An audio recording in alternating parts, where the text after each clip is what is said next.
Hey y'all, it's Anime Man. Today I'm going to be reviewing the 5th episode of Tate no Yuusha, and I gotta say, while this episode wasn't super sensational with any plot twist or action, I like it as a character piece for the most part because, at the very least, we do see some world building.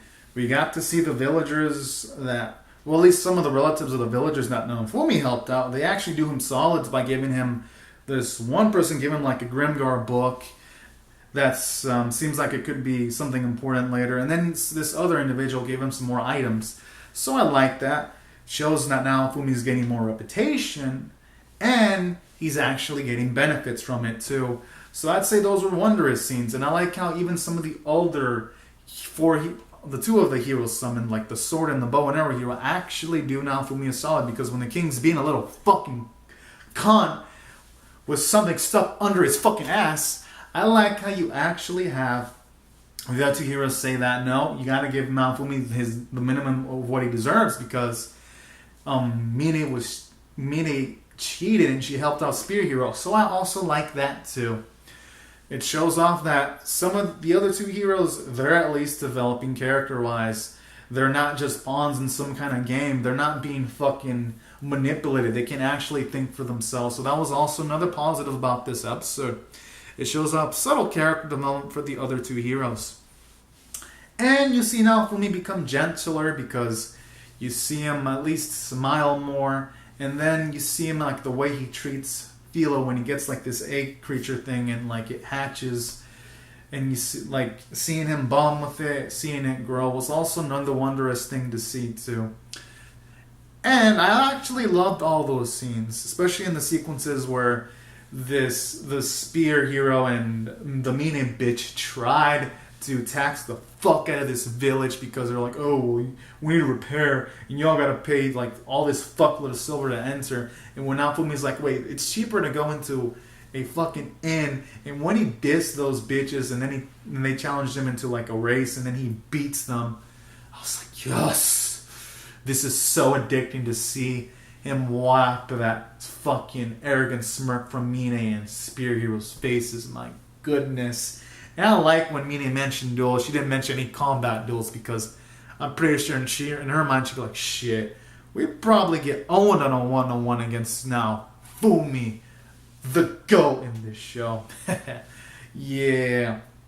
So I kind of like that too. And it was a good excuse. You got to see now Fumi bond with Philo. You get to see him use his shield in a non-combat situation, because Mine was being a little cunt fucking cheating, but he actually uses like this fucking barrier to like make sure he doesn't fall into a hole. So I do like to see now Fumi become more resourceful, and this episode provided that, all while bonding with Philo at the same time.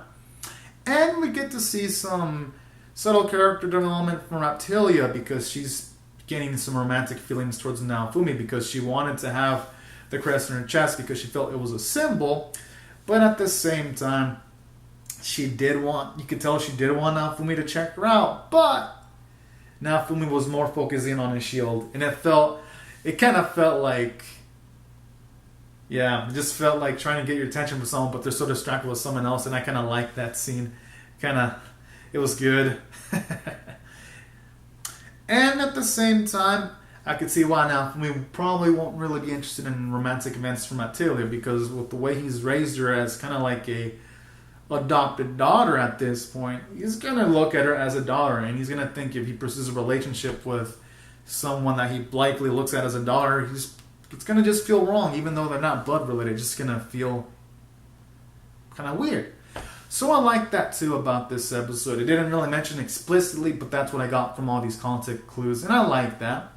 It makes Naofumi into a respectable fellow that doesn't take advantage of the situation. And who knows, once Raptilia matures, maybe he might develop a romantic relationship with Raptilia. I mean, either way, the ship can go in a romantic relationship between these two or not, and it'd work either way.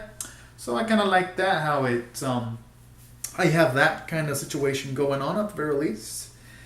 And aside from that, I gotta say, overall, it was just nice seeing that fucking Mine bitch lose her smirk off her face this episode. It was just so immensely satisfying. And then the little end portion where Philo just turned into a human girl. For a second, I thought it was an angel and fucking Naofumo's dream. But then she's like, she's hungry. I was like, oh, that's kind of adorable. So that was a nice way of ending off the episode. So now we'll be able to hear Philo talk. And that could lead to some more character development for Philo now that it isn't just an animal, but now will be an actual human-like creature. So I cannot wait to see where this leads. And I'd say, look, taking all these factors into consideration, I normally rate an episode like this a 7 out of 10. But I'll rate it an 8 out of 10 because just seeing that motherfucker Spirit Hero fucking kicked in the balls by Philo made me want to raise it up 1 grade. Just for that, because just seeing that motherfucker fucking Winston Payne was fucking beautiful. And normally I wouldn't approve of a character getting kicked or hitting the balls, but Spirit Hero's a douche. So I was fucking happy when I saw that shit. Hopefully we see that again. Oh yeah, that shit was so great. Oh my god. But yeah, that's why I love the episode. Thought it was good from the character and story standpoint for those reasons. While the animation wasn't the best because we did have a few still shots. Like when Naofumi was first raising Philo, it was still montages. And then some parts of the race had still montages. At the very least, the important portions did look well CG-wise. It wasn't super noticeable in some instances, and in some instances it was. But it was a fun scene. And I'd say the voice acting was pleasant, so I thought I did well from the sound department. And the art was still on model, so that was at least spot on. And that's when I rated it an 8 out of 10, this episode. So anyway, guys and gals, these are my thoughts on the episode. Comment down your thoughts on the episode below in the comment section. Rate the video, subscribe if you want to see more reviews and reactions, and I'll see you guys later to subscribe for more. Alright, thank you so much for watching, everyone. Have a good and safe day. Bye-bye.